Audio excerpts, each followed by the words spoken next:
Ladies and gentlemen, you are watching yet another episode of Lima Shenanigans of 1977.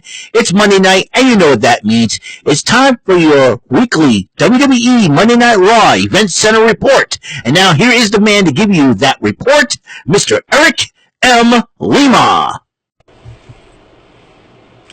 Thank you very much, Mr. Announcer, sir. Well, hello there, everyone. Welcome to yet another episode of Lima Shenanigans 1977, episode 1618 of the show. And it is the 19th of August, 2024, 11:04 p.m. Last video for the day, and actually for the night, and before I get some sleep. So we're going to talk about what just happened on Monday Night Raw. And as you know, Monday Night Raw emanates from Fort Lauderdale, Florida. Did you know that Fort Lauderdale, little tidbit for you.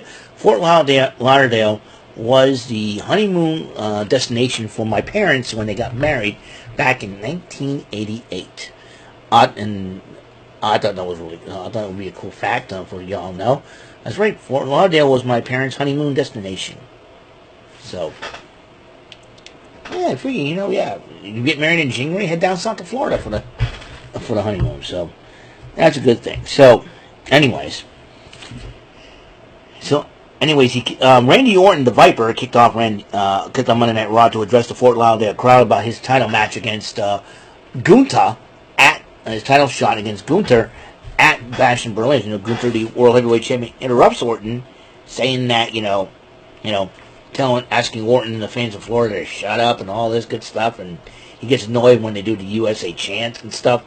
But then Ludwig Kaiser attempted to attack Randy Orton. Orton knew this was coming. Gunther and Kaiser realized this guy's a veteran, so he knows all the tips and tricks of the trade here. So Orton fights him off, and then he fights off Gunther, and then after fighting off Kaiser and Gunther ends up clipping Orton's knee from behind, and that's where they stand right now. Jackie Redmond interviewed Sheamus before his matchup against Pete Dunne, the Bruiserweight, and Sheamus says even though he's got a hurt hand, he's ready to go. Sheamus and Pete Dunne went one-on-one. Pete Dunne tried everything he can to hurt Sheamus' hand and to hurt him and to make him lose, but in the end, Sheamus fought back and he finally busted out that brogue kick of his to knock out Pete Dunne to win the match. Pete Dunne's got bigger fish to fry because he's going to face Joe Hendry and Wesley in a triple threat match tomorrow night, and the winner faces Ethan Page at No Mercy. So Pete Dunne better keep that in mind. But the loss to Sheamus will not hurt Pete Dunne's momentum for tomorrow night. Meanwhile, the New Day and Odyssey Jones were getting ready for the matchup, and Kofi Kingston was concerned about Xavier Woods. What's going on? And Xavier Woods felt that Odyssey Jones replacing Big E. So nobody's getting replaced here. I figure Odyssey Jones was in the same boat that we were in. I figure we as veterans will take him in and help him out, and then Xavier Woods understood. So he said, okay. So, as you remember, we're nearing 10 years since the New Day joined forces together as a team and became one of the greatest tag teams, if not, as Kofi said, the greatest tag team in WWE history. Meanwhile, Ivy Nile was getting ready for her match against Maxine Dupree, and Chad Gable and the Creed brothers applauding her as she ended up joining up with them as part of American Made. And the matchup between Maxine Dupree and Ivy Nile, they were about to go at it until the lights were kind of flashed in, shut down a bit, and the Wyatt Six shown up. That's right, in the form of Nikki Cross as Abby the Witch, and then the other Firefly Funhouse characters, shall we say, Eric Rowan's Rambling Rabbit, Joe Gacy's Husky the Pig, and Mercy the Buzzard would be Dexter Loomis, came in as the West American Maid came to her aid, and then all 8 people fought until Chad Gable was thrown into the ring, and Uncle Howdy hit Chad Gable with Sister Abigail, and one-on-one matchup between Chad Gable and Uncle Howdy next week. So Uncle Howdy will be the first time in the ring. So we'll see how he does. So that's going to be a lot of fun. And then Damian Priest and Rhea Ripley addressed the Judgment Day as... and also Dominic Mysterio and Liv Morgan has said they made a promise that they'll beat the brakes off of them at Bash in Berlin. CM Punk then addresses the Fort Lauderdale crowd and said, I'm going to get a strap match with Drew McIntyre at Bash in Berlin. And McIntyre shows up and says, "You out of your mind? I'll accept your challenge." He says, "Let's put down the strap and let's get it on." He said, "I'll give you the strap if you give me my bracelet back." And Drew McIntyre goes, "Nah." Well, I think CM Punk's going to beat the brakes off Drew McIntyre and get that bracelet back by hook by crook. Anyways, Liv Morgan and Dominic Mysterio did respond to Priest and Ripley to the point where Dominic Mysterio challenged Damian Priest one-on-one for tonight. Oh boy, Dominic, how dumb can you be? But sometimes when you do a challenge like that, well, we'll see what happens. And NHL Hall of Famer, hockey legend for the Canucks and the Panthers, Roberto Luongo was in attendance. Probably is a big Monday Night big WWE fan, so props to him. But don't forget, Roberto, my Bruins knocked off your Canucks 2011. Six-man tag team matchup as the New Day teamed up with Odyssey Jones against the Final Testament. It's Karrion Kross with AOP, accompanied by the lovely Scarlett Bordeaux and the legendary Hall of Fame manager, Mr. Paul Ellering. And the New Day and Odyssey Jones ended up winning the matchup. Odyssey Jones paying dividends for the New Day. So that can help boost his confidence. But Xavier Woods, maybe I'm not very happy because he would have picked up the victory. He wasn't tagged in by Kofi. Then Alpha Anoa'i, they had a tribute to him, as you know. He passed away this past Friday. And Robbie, and then it was a beautiful tribute indeed. To him, Robbie Lawler was in attendance, former UFC fighter, UFC Cruiserweight champion, I do believe. And Bronson Reed entered the ring to get ready for his match against The Miz, and Adam Pearce was trying to reason with The Miz. They could have suspended him and all that. And then looked me in the eye and tell me that you want. And he goes, he says, I don't know what I want. If I were in your position, I would have had him suspended and everything else banned. This is not me, but he says, this is not if I want to. It's what I have to. As you know, I don't have a lot. He hurt R-Truth, and he's one of my good friends, and I don't have a whole lot of friends here in the WWE. And R-Truth's my friend, and the friends that I have, I fight for. So the no disqualification match between The Miz and Big Bronson Reed, they went at it. The Miz gave it all he's got. I'm going to respect The Miz right now. I am going to give him the respect that he deserves, man. He has been through a whole lot of crap. Now, I understand you said in the report, I like to be a heel, I like to be despised and booed and all that. Well, you can, but you're going to earn my respect. You decided to stand up for your friends. You stood up for R-Truth, who can be annoying to you at times, Miz. But I got to respect you in the fact that you want to go in there against Bronson Reed. You don't care if you get your butt kicked. You're fighting for your friend. And I'll tell you what. Miz gave it all he's got, but Bronson Reed ended up winning the matchup. But then Reed decided, well, I'm going to do the same thing to Miz like I did to Rollins and R-Truth. But then who stopped him? Of all people, Braun freaking Strowman. He says, you're not doing it to the Miz. You're going at it one-on-one, and then Bronson Reed kind of stopped and kind of backed out. And next week, they're going to have a matchup. It's a Big E special. Big, meaty man slapping meat. Bronson Reed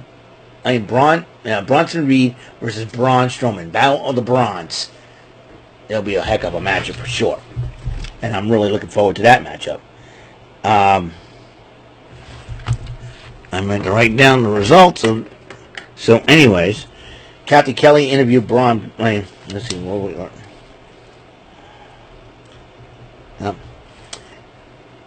Jackie Redmond interviews Sheamus after the matchup. Sheamus says, I'll be all right. But then Ludwig Kaiser goes, after I'm done dealing with Orton, you and I will pick up where we left off.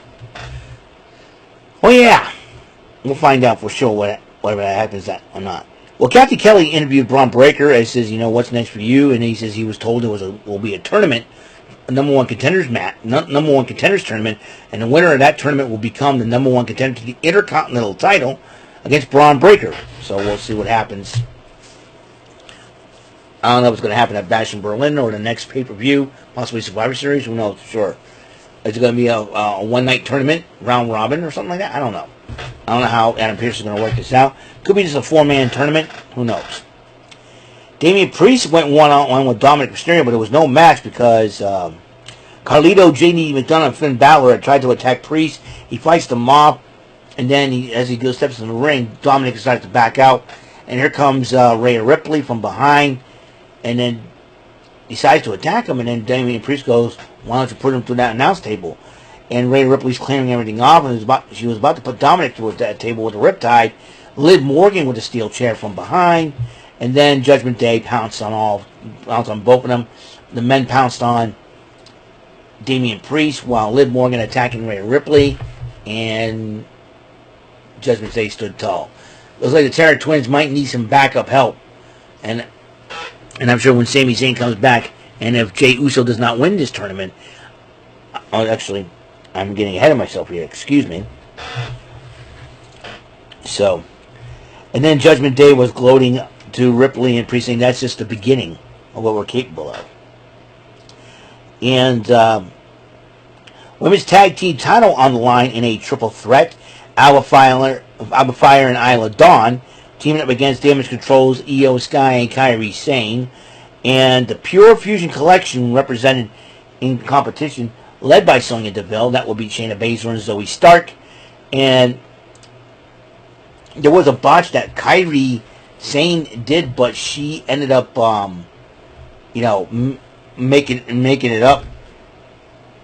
making up for it, and kind of righted herself. So, sometimes when life hands you lemons, make some lemonade, and Kairi did that on that little botch there, but she made it work though. I think she slipped and made a little mistake, but that's okay.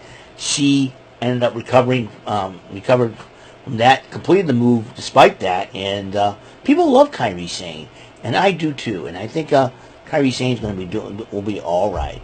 But in the end, Alba Fire and Isla Dawn, the Unholy Union, retain the women's tag team titles. That means they'll have to deal with Jade Cargill and Bianca Belair when the time is right. And Gunther was talking to Kaiser about getting Kaiser while Kaiser was getting ready for his match against Randy Orton. Orton getting ready for his match as well. And I would say Jack Redmond interviewed Jey Uso, and Jey Uso says when Sami gets his head, and he'll be back. But right now he says, just because I can't win in time doesn't mean you can't. So Jey Uso will enter the Intercontinental Championship number one contenders tournament. And if he wins the tournament, he'll face Braun Breaker. If not, I'm sure him and Zayn will help out the Terror Twins to deal with Judgment Day and those tag team titles that Balor and McDonough have. Well, they're going to have to deal with that when they come to it.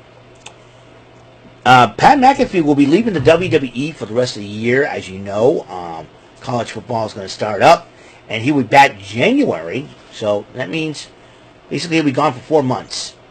For the rest of the year, 3.5 months basically. For 3.5 months, because of the half of the month of this year.